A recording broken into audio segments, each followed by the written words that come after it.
Eccoci a carburatori Bergamo.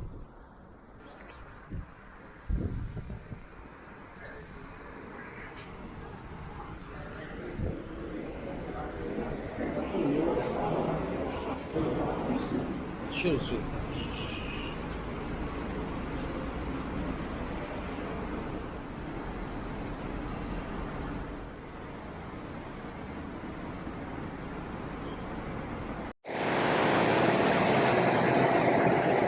Onda al banco.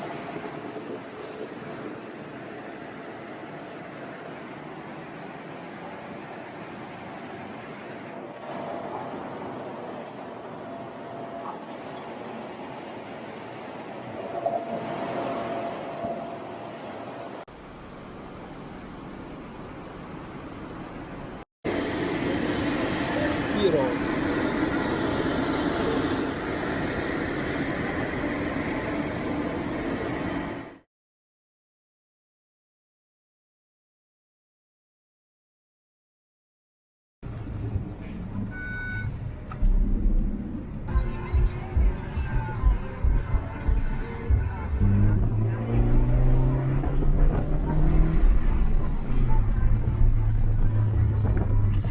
Adesso un vuoto verso il fino a 4 minuti.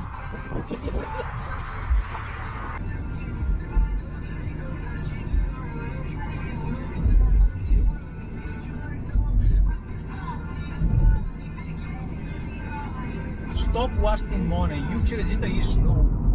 It's a 3-door version of the Honda E-Side with a manual gearbox. È un telaio un po' alleggerito. Non è né una Lotus, né una Mini, né una Scirocco.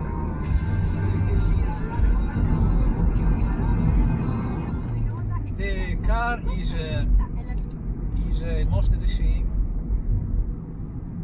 The dyno show up a little difference.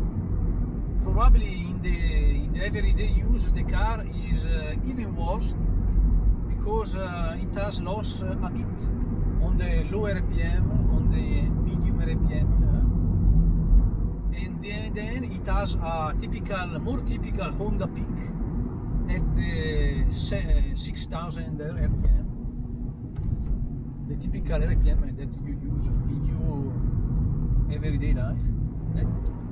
The car lost a bit of that